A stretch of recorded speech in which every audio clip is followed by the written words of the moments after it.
Friday night, and I am your host, the Joey Styles of WrestleNet Radio, Archie Mitchell, and it is time for If You Smell What the Arch is Cooking. Another huge week in the wrestling world, ladies and gentlemen. So much going on between all of the companies that there's just not enough time to talk about it on one show. Tonight, we'll be speaking about AEW Rampage from last week. We will also be speaking about AEW's All Out pay per view. If you have not got a chance to see this, you are missing out on perhaps the best pay per view in any company in probably the last 5 years, in my opinion. And we will also be talking about NXT from this past Wednesday. I will give you a little snippet of what went on AEW Dynamite this past Wednesday. NXT was Tuesday. Pardon me for the faux pas. If you did not get a chance to watch AEW Dynamite just a couple of nights ago, it was a decent show. We got interaction between a couple of new signees and some of the guys that have already been there, such as Kenny Omega and Team Taz. We'll get into that, obviously, in more in-depth a little later on. The main event, though, was a little lackluster. AEW Dynamite, if I had to rate it, would be a 3. So a solid C grading. If we were grading it, of course. But nothing bad. I mean, it was still a good show.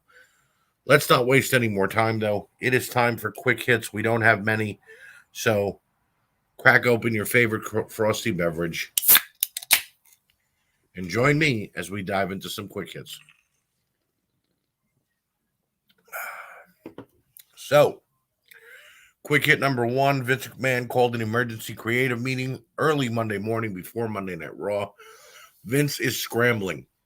There has been said that he was not happy to see the debuts that went on at All Out. He did not expect AEW to pick up this talent and debut them so quickly.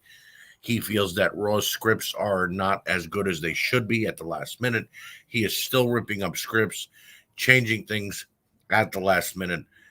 It's been utterly ridiculous with Vince McMahon the last few years, but this last couple of months, not even having to do with anything with AEW, but just the shows in general. He's revamping NXT. He's doing what he's doing to Monday Night Raw. He's putting bigger names on SmackDown, which is pissing off the USA Network, which is his home. Because let's face it, they've been on USA longer than they've been on Fox. It's just been a lot of craziness from old man Vince. I don't wish him any harm. I wish him well. But I'd like to wish him well on his future endeavors and maybe move on to somebody else. And I don't mean Nick Khan running that company. I don't care if it's Stephanie. I don't care if it's Shane. I don't care if it's Triple H. I just think that somebody else could do better for the WWE because Vince is still trying to run it like a late 80s, early 90s company. It's just not working out anymore. Vince, do what you do best. Sit back and let somebody else do what they do best and book your company. You've done it before. Why is it so hard to do it now? And our second quick hit, the biggest one of them all, Triple H has a procedure done last week on a heart issue that he has had. And he is expected to make a full recovery. I am a very big Triple H fan. I have always been a Triple H fan. And to hear that a man who's only, I believe, 43 or 44 years old is having heart issues like this and needing a procedure done is very troublesome and worrisome for myself. I hope that Triple H will definitely make his full recovery.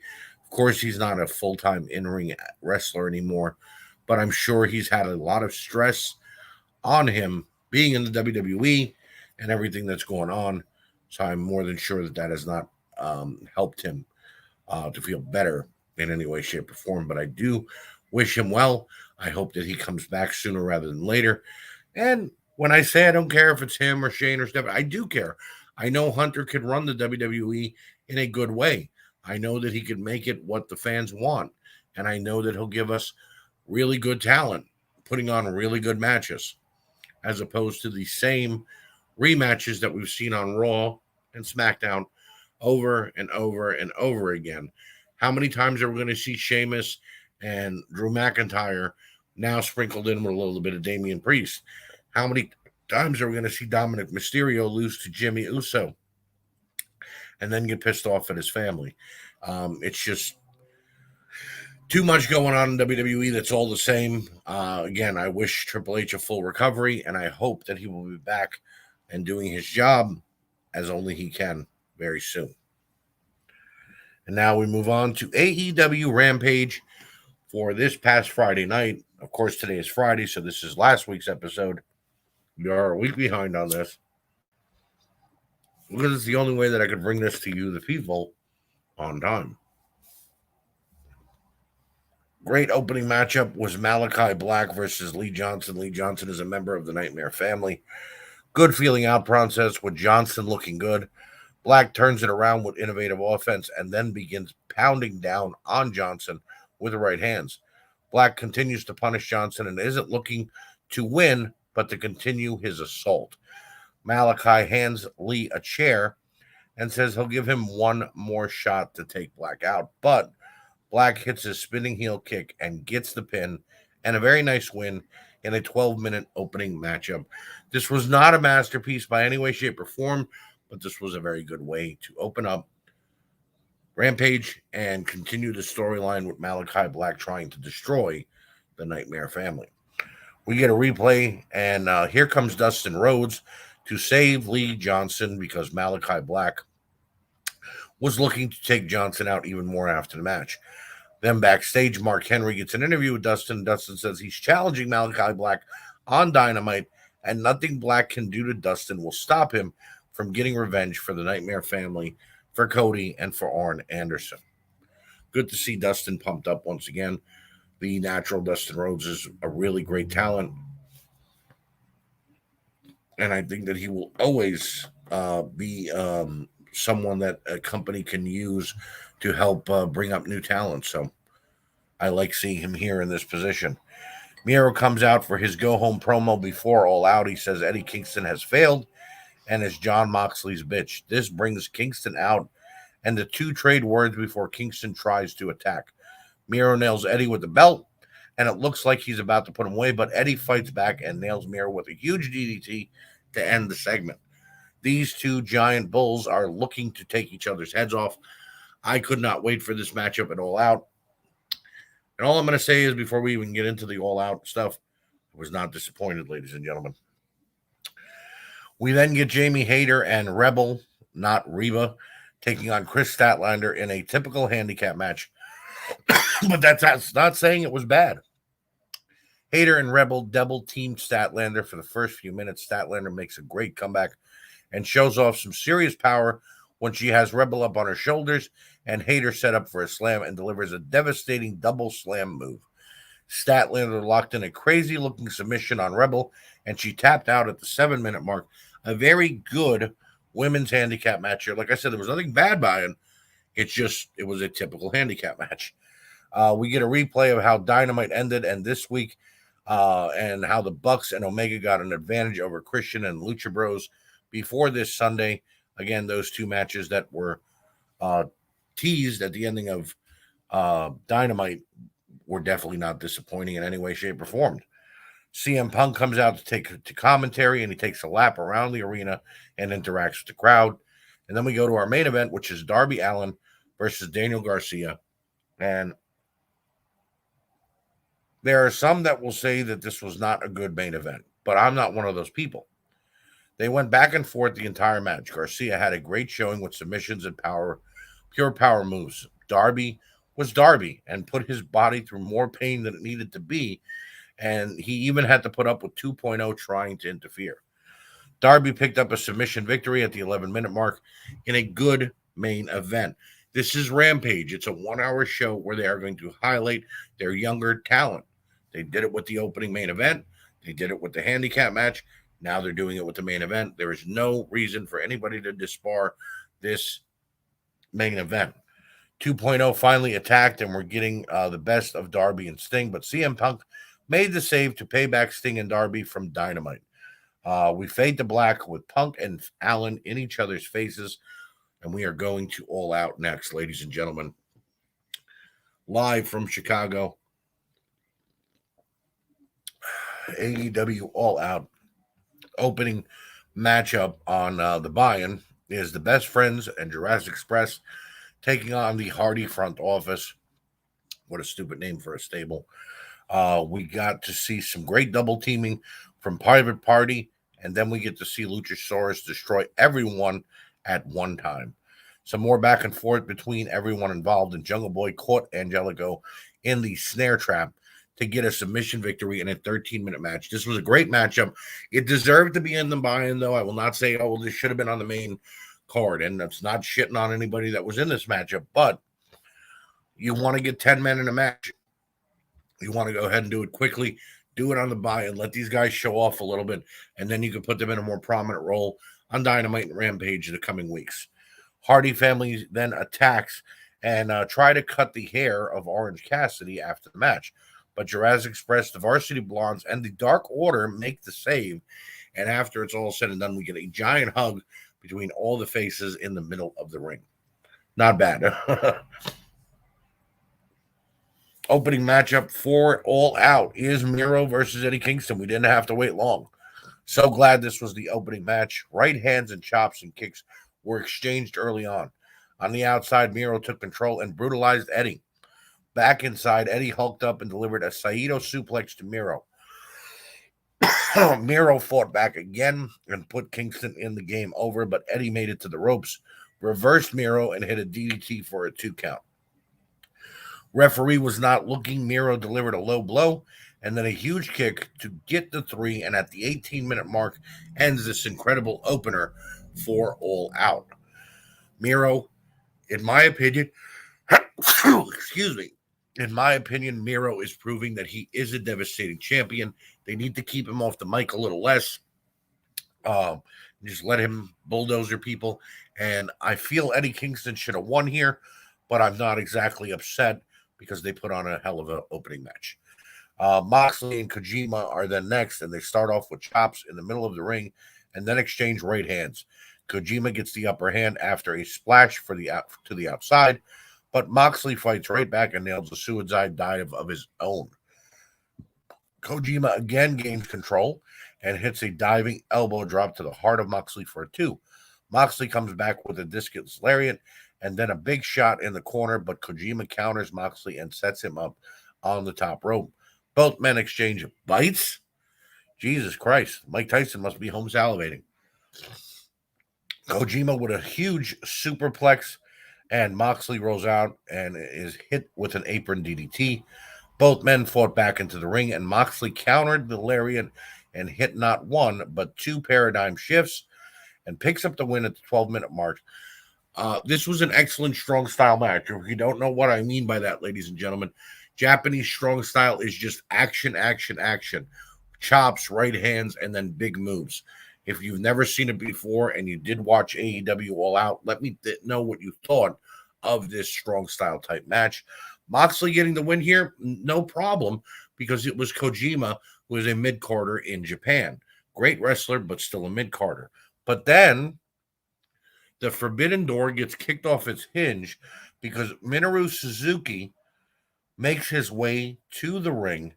He and Moxley come face to face with one another, and we see back and forth right hands between the two. Both get wobbly, but Suzuki gets the upper hand and hits the Gotch style power driver.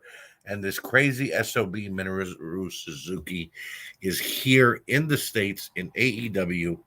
And according to the announcers, it will be Suzuki taking on Moxley in the main event at Dynamite this Wednesday night, which is already passed.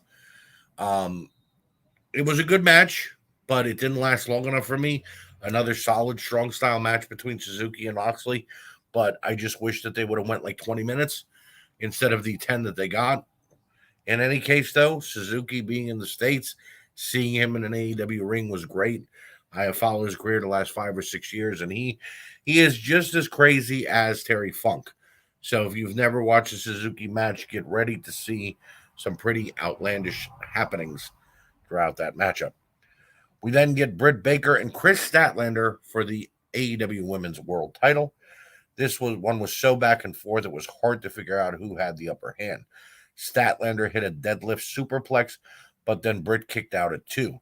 Britt hit Pittsburgh Sunrise, which was her version of the Panama Sunrise, baby. But Statlander kicked out at 2 as well. Britt finally applied the lockjaw, and Statlander had to give it up at the 20-minute mark.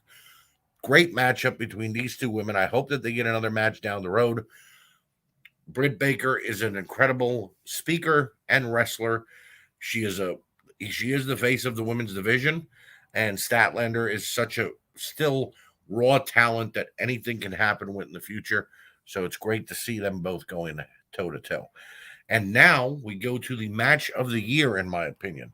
The Lucha Bros versus the Young Bucks for the AEW World Tag Team titles inside a steel cage. Bear with me because this one went pretty long. Pentagon and Phoenix took the early advantage and hit a double team dropkick to Nick Jackson's left leg and spine. Then took to nailing the Bucks with kicks and flying forearms. The Bucks finally made a comeback and wedged Pentagon in between the ring and the cage floor. It was really weird seeing him there, too. It looked like he was stuck.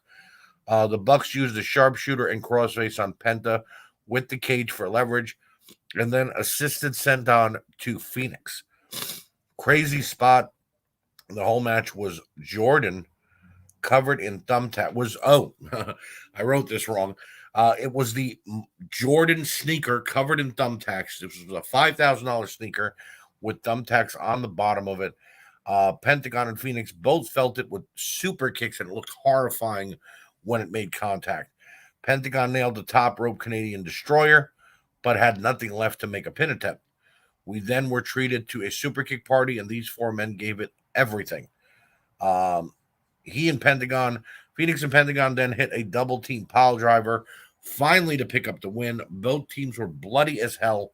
And at the 28-minute mark, your winners and new AEW World Tag Team Champions, Pentagon and Phoenix, the Lucha Bros. Phenomenal match between these four. We've seen them in the ring before, many different times, different companies, but never at this high of a level. Incredible, incredible matchup. Women's Casino Battle Royal is next, and I am not going to get into everybody that was involved. That would take me an hour. But there was so much going on in this match, but it was a lot of great action. Anna Jay coming back, her and Ty Conti going at it with the bunny, and Penelope Ford, Nyla Rose and Thunder Rosa going at it.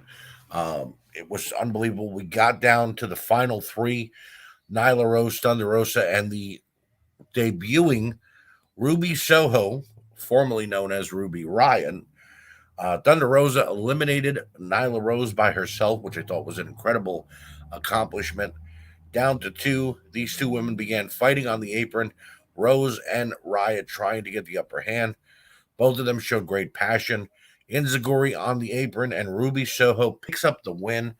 And in her first night in AEW, she gets a big win and is now the number 1 contender to the women's title. Now, there are some are saying that this is too much too fast. How could you just thrust somebody into the main title picture? Well, it's not Ruby's fault. It's obviously the booking that's going on here. Ruby is a great talent, and for the last 5 years, she's been put down in WWE. So why not give her a shot? There's no saying that she's going to beat Britt Baker for the title. Let's see where it goes from there. And then we get Jericho versus MJF. MJF trolled the entire crowd with an old-fashioned Y2J entrance. It was great. The crowd began booing when they realized it was him. But it was really good. Jericho's guitar solo entrance was pretty epic as well. Jericho immediately took to the fight to MJF and beat him down in and out of the ring. Jericho throws a crowd divider at MJF's head, and it looked like it hurt. Even JR cringed. Back in the ring, MJF took advantage and targeted Jericho's left arm. MJF missed a moonsault, but Jericho reversed and hit an apron power bomb on the outside. Again, looked very painful, reminiscent of Kevin Owens. MJF hit Judas Effect and actually got a 3 because referee Aubrey did not notice that Jericho's foot was on the rope at 2. But Aubrey, again, didn't see it, rang the bell. They're about to announce Jericho as MJF as the winner. Another referee comes down, explains to him what had happened. They restart the match. Jericho puts on the walls of Jericho. MJF stayed in it for about a minute and a half and finally had to tap out. He tried to reach for the ropes. Jericho pulls him back in, and Chris Jericho gets the win, saves his career. Another banger here, in my opinion, guys. All Out has been just that. Everyone is going all out in this night, and it's incredible to see. It's incredible to hear from the crowd reactions. Unbelievable. We then go back up to the ring for CM Punk taking on Darby Allin. Both men got great reactions. Sting did as he said he was. He gave Darby a pound and headed backstage. Punk started things off with a lockup and headlock, brought Darby to the outside and threw him for a loop. Back inside, Darby took control and hit a second rope coffin drop, but only got a 2. Hit a code red, but Punk again kicked out. Punk made his comeback and hit the GTS, but Darby Allin flew out of the ring. Punk looked bewildered that happened. Darby went for the coffin drop again, and Punk sat up and laughed as Allin crashed to the mat. Wonder if he was paying homage to somebody.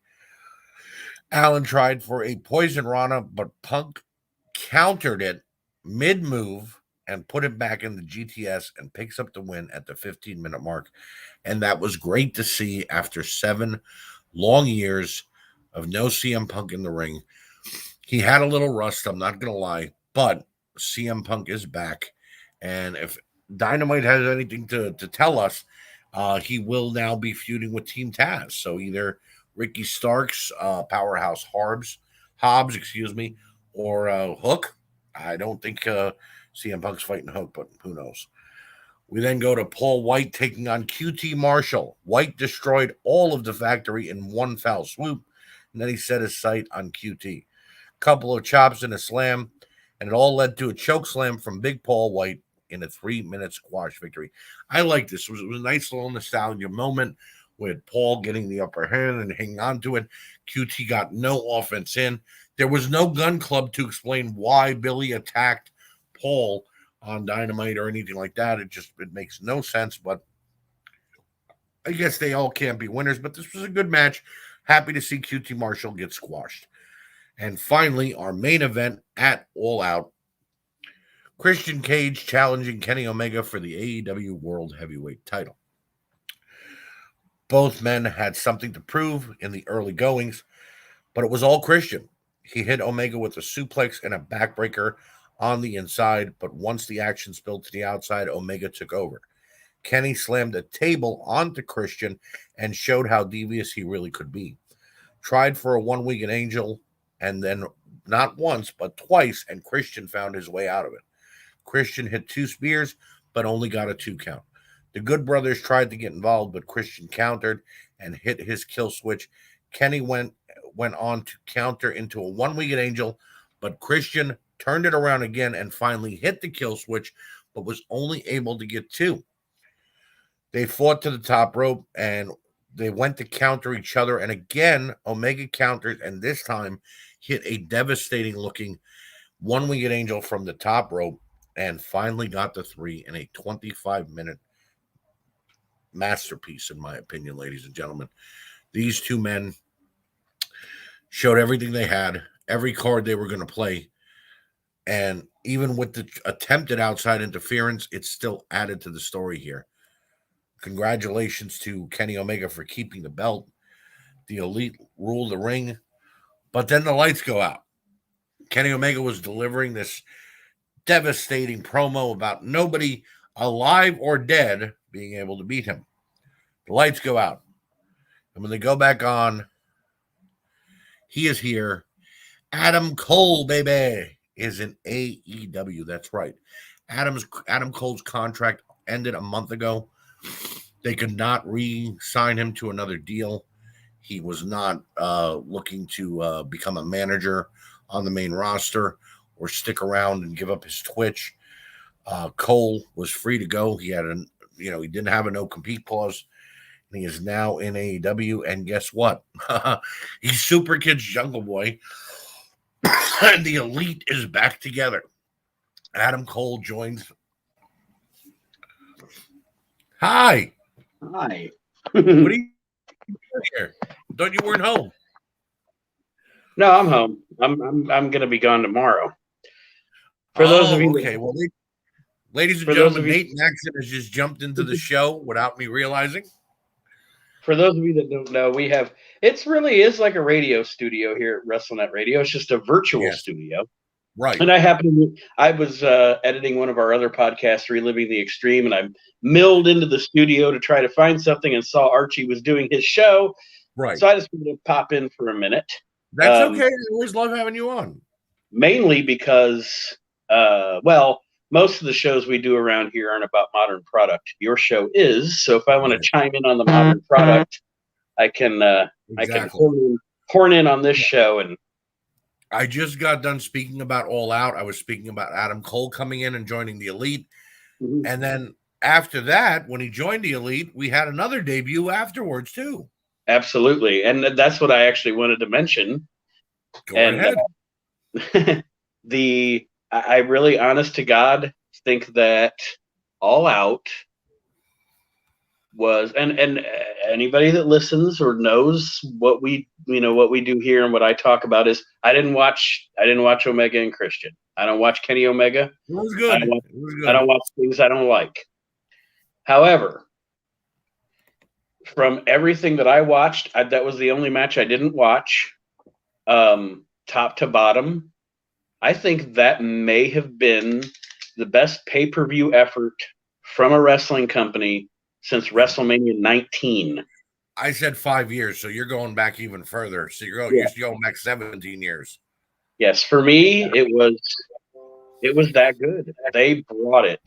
They brought it. And I mean, people can say what they want, and I've had my thought too. Is the roster getting a little heavy? And I don't want to take over your show. No, not at all. But I think I want to be positive. All right, and then maybe we Right. can. It was a fantastic pay-per-view. It was really very, very good. Well, And this is what I took from the pay per view. Yes, the roster may be getting a little bit packed, but if anybody watched Dynamite last night, they are allowing the younger stars to now delve into the older stars. Like, for instance, MJF is now going to start feuding with Brian Pillman Jr. Mhm. That's a big thing. Yeah, So even though we've only got 3 hours of TV show and 3 hours of pay per view a week or whatever, and as long as everybody's allowed to have a spot, then the roster could be as heavy as it wants to be. right. Yeah, and that's the fine line they're gonna have to walk.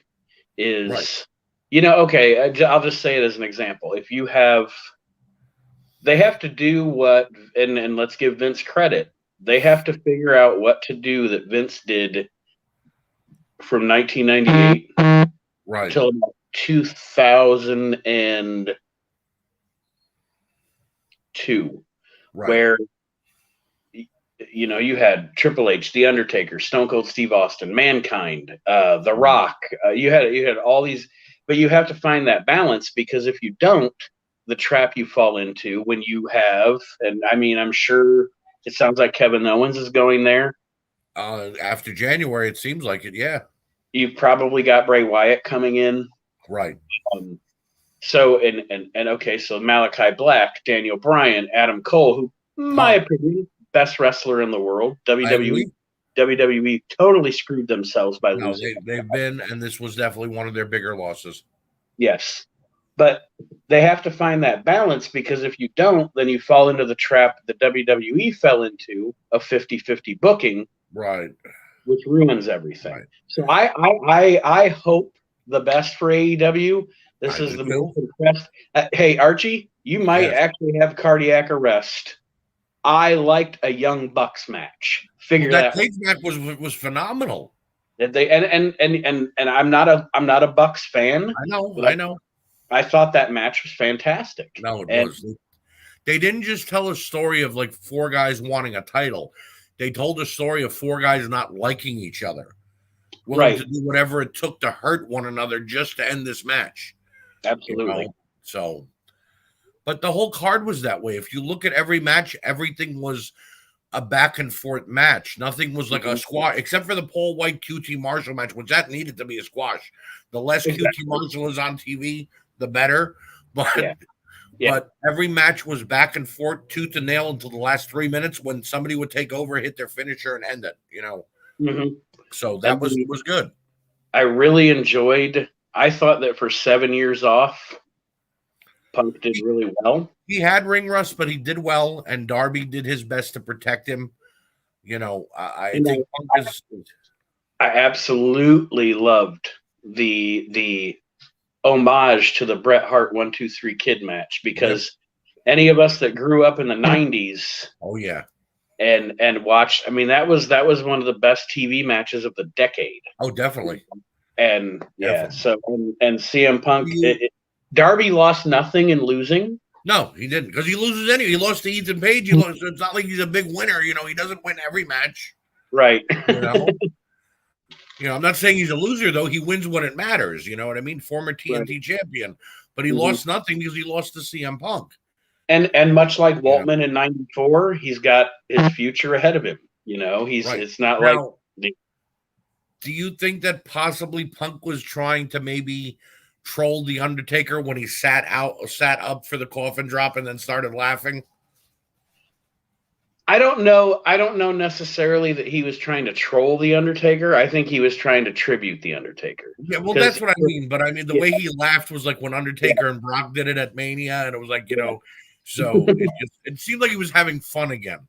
Yes, absolutely, absolutely. And he is one of my top 10 of all time, and I'm very happy to see him back. And I hope that I do hope that, and a lot of people will say, "Whoa, why'd you say that?" But I hope he works more of a Lesnar type schedule. I hope he is a part-timer. Well, I hope that he gets one match, maybe put him in a tag team match on a Dynamite or a Rampage, and then book him for the pay-per-view. He doesn't have to be fighting every week. I agree. I just think that at this point in his career, he's more of a legacy star. I agree. And when you have a legacy star, it's almost less is more, and that's not to say I don't love to see him in the ring, but I think, again, at this point, it's time. I mean, if he's not going to be going for the world title, he doesn't need to wrestle every week. You know what I mean? Yeah. The way they did with Omega, the way they did with Hangman, when those two went for the world title, they wrestled every week up until they got their shot. Same with Jericho. You don't see Jericho and MJF on every show wrestling. They cut their promo, and then they go about their business. But, I mean, in my opinion, with a roster filled with, I mean, even if Adam Cole wouldn't have signed, even if they wouldn't have gotten Malachi Black or Andrade, Punk and Bryan joining that roster says something. Yes. And look, people are going to make fun of me if they want to. I don't care. Put it in the comments when you rate this show. I don't care. That's as big as Hogan and Savage going to WCW in 93, 94, 95. In this era, absolutely. Yeah, in this era. And that's something that I have to say too, is until they got Punk, I was always on the fence about the AEW product. Right. It was fine sometimes. Sometimes it annoyed me. I think that Tony Khan as a booker is a little frantic. Oh, I agree. You and I have discussed it before, my opinions on the fact that I think that sometimes he rushes storylines, and he slowed it down a bit now. Yes, and I think also if he lets these guys get in his ear, right, and educate him a little bit, then I mean, look, if you let Jericho, Punk, and Daniel Bryan have the book for a little while, we may see a different type of AEW. Mm-hmm. You know what I mean? And then you add in a Cody who knows how to book because of Dusty, and you add in, look, I know you don't like Kenny and the Bucks, but they do know how to book from a heel's point of view. Mm-hmm. So if you allow all of those 6-7 guys to be on a committee and book the right way, then the hyperactive of Tony Khan and Cody, where it's like, yeah, we're going to end the storyline next week. And then you got Punk. No, we're going to end the storyline in 2 months. when Mhm. everybody's seen everything these guys got to do. Right. I'd like to see Eddie Kingston and Miro continue to feud. Yeah. Yeah. You know what I mean? I'd like to see the Lucha Bros and the Bucks continue to feud because there's still something there. Hmm. You know what I mean? And then you look at MJF and what he said to Brian Pillman Jr. last night. That's a feud that could now be made on the ring, on what Dark Side of the Ring told us. You know, don't even got to tell the story of Brian Pillman Sr. To have MJF cut him down the whole way and then let Brian Pillman Jr. win. And hey, guess what? You got your feel good moment. Exactly. You Yeah. know? Yeah. I mean, like I said, I really do think that this pay-per-view gave that company momentum. It set the tone. And what I hope is, because I mean, I posted a rant in our Facebook page last night after a few beers in, I but just thought, wrestling fans in general. oh, they're just bitching. Yeah, and like I said in my rant, I mean Kenny Omega #1 of the PWI 500. I hate Kenny Omega, but I Right. don't You care. can't deny what he did, though. I made the decision a long time ago, almost a year ago. I just don't Right. watch things I don't like because I want to enjoy it again. Right. So if I know I don't like Kenny Omega, I don't Right. watch Kenny Omega. Right. And he is someone's cup of tea out there, and that's all good, you know. Look, this is where I'll say about Kenny Omega why he deserved the PWI 500 this year. Him winning the AAA World Title, the Impact World Title, and having the AEW World Title is what kind of opened that forbidden door to allow us these guys coming in from different companies. There has never been an instance in wrestling, whether you go back to the NWA, whether you go back to Mid South, whether you go back to the USWA, where this many companies work together at once, not to take down the evil power that is Vince McMahon, but no, to make wrestling good again. Hmm. You know what I mean? Christian's on Impact as the world champion, but yet he signed to AEW. The Good Brothers are the world tag team champions in Impact, but they're in AEW. You know what I mean? Minoru Suzuki popped up at the pay-per-view and just fought on Dynamite. That doesn't happen every day of the week. Right? Yeah. Without Yeah. Kenny Omega and Tony Khan, that doesn't happen. Exactly. Exactly. And Let's go. with AEW, and that's what I was about to say. You get a lot of people that say, uh, AEW sucks, WWE sucks. They like to do that, but why don't you just enjoy both and Right, hope that much like 1995 when the Monday Night Wars started, right, let's hope that AEW stepping up their game makes WWE step up their game. right. You know, I mean, well, how much better would it be if we had that again? Where we talk about it. We talk about it on a lot of our other shows. Think about 97, 98. Man, Nitro and Raw were both great. They were both pulling in 5.0s. That means they each had 4 and 5 million viewers a night. Better for us, the fans. Right. You know. And here's something else people should be thinking about. Okay, I just said Punk and Bryan coming in as like Macho and Hogan going to WCW.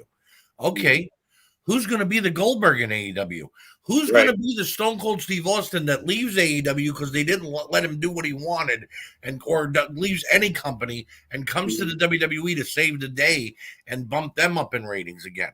Who's Exactly. going to be the Stone Cold and the Rock? I mean, we have our glimpses of that. We got Roman Reigns, we got Seth Rollins, but who's going to be the guy that pushes the WWE to be better? Can I throw this out here? See what you think. Yes, yes.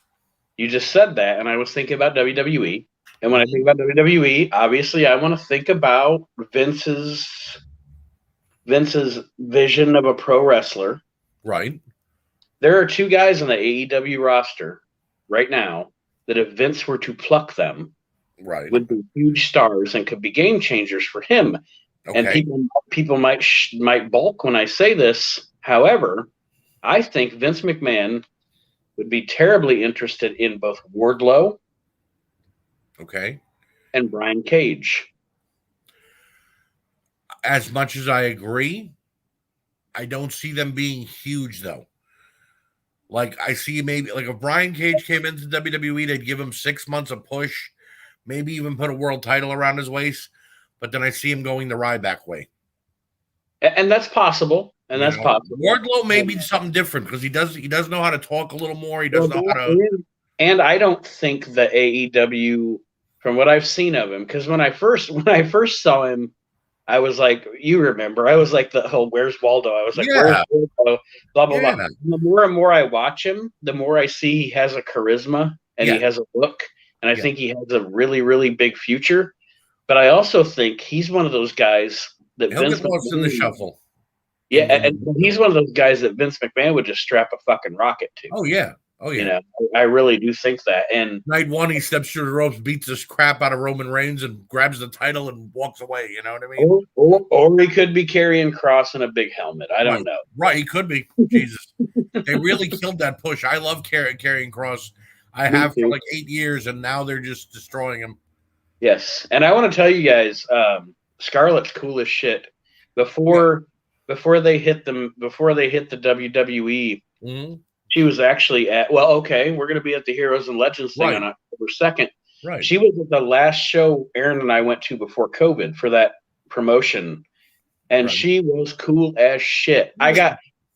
I mean, she's such a nice person. I don't get why she's not on TV. Like, what are they waiting for? She's beautiful. She's beautiful, and she's Why doesn't she fit the charismatic. WWE mold of being a diva, not a diva, but a woman? You know, a woman on television. Mm-hmm. You know what I mean? Yeah.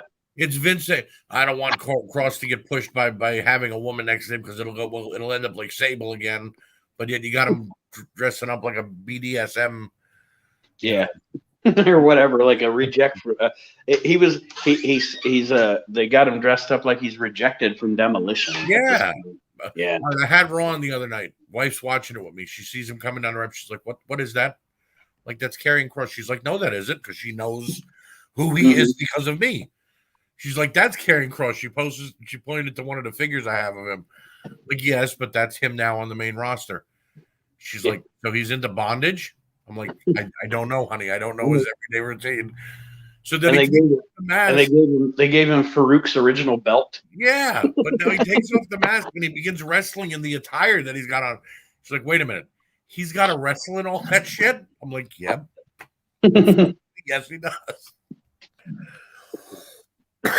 So, all right. So, Nate, the last thing we have to talk about is NXT. Did you get a chance to watch it last night? I have not yet seen it. Archie knows we had some stuff going on with my grandmother yesterday, so I really haven't watched any modern product yet this week. But prayers for Nate's grandmother. Please, everybody, keep her in your prayers and in your thoughts for a full recovery. We know she's going to make a full recovery, but we also know that the WrestleNet Radio and We Can't Wrestle family, when we come together, we can make things happen. So, absolutely. Thank you, brother. So, all right. Well, I'm just going to skim through this because it was an okay episode of NXT, but it wasn't what. And I'm sorry to say this, folks. To any of you who tune into this show for NXT, NXT may be getting pushed away because if they do what they're going to do with it in the next couple of weeks, I ain't going to be watching it anymore. Opening match, we got Kaylee Ray taking on Ember Moon. This was a good back and forth matchup. Moon actually showed a lot of heart in this match, and I thought she almost beat Kaylee Ray on 2 occasions.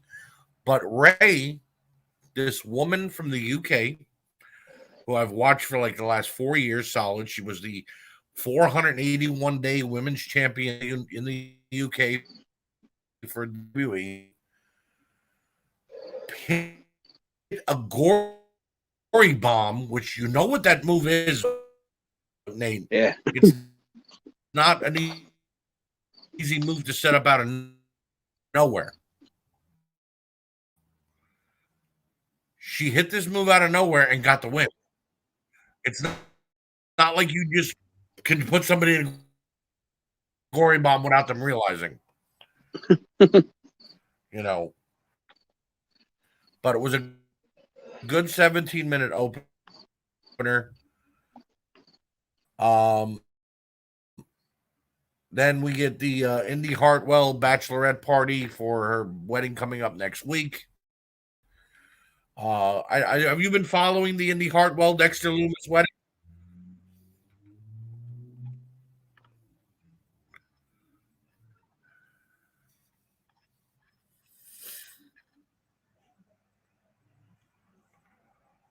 Oh, I think we lost Nate.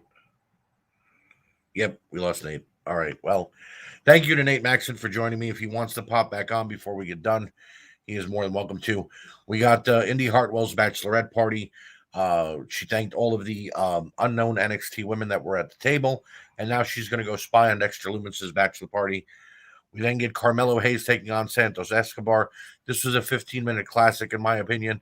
I thought Hayes was going to pick up a really well-deserved win, but thanks to Elektra, Santos gets the win inside the ring with his modified Michinoku driver. Great matchup. William Regal lets us know that next week we will see a fatal four-way between LA Knight, Tommaso Ciampa, Pete Dunne, and Kyle O'Reilly for the number one contendership to the NXT title. And then the Creed brothers, who are the newest members of the Diamond Mine, take on some jobbers. And it is a 4-minute squash match, but let me tell you something. These two guys, the Creed brothers, were full of energy.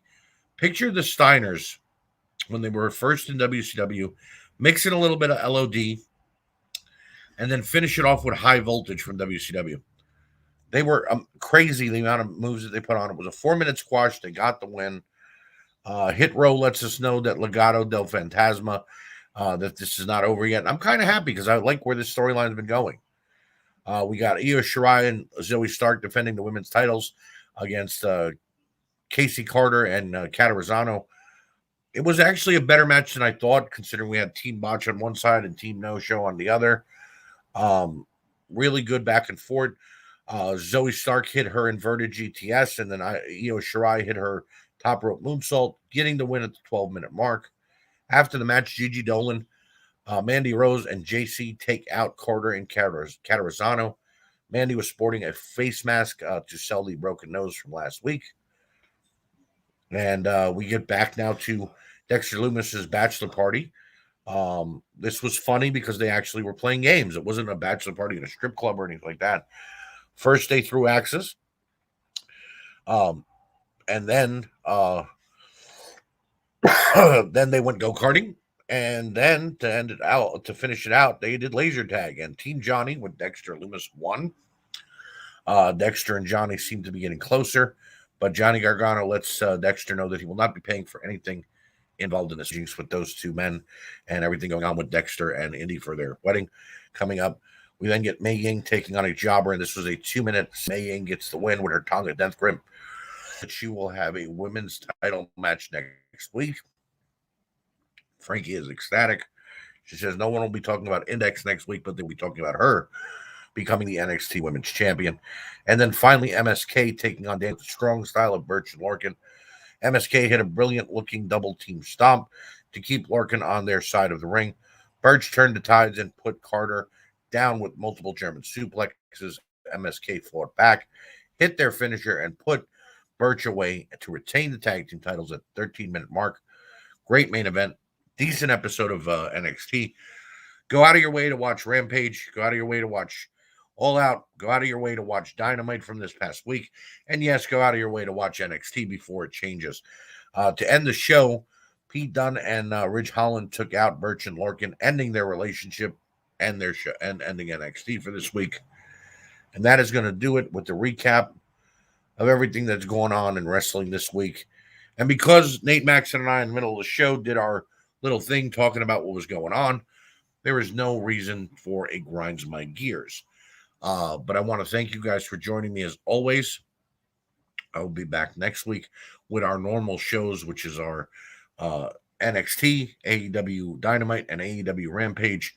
It will be for the episode of AEW Rampage airing tonight. So if you watch it, leave me a message on one of the message boards that I'm an admin on and let me know what you thought of it before I go ahead and give you my review. Make sure that you continue to support WrestleNet Radio and all of our content that we put out on it. And I will see you next week once again on If You Smell What the Arch Is Cooking.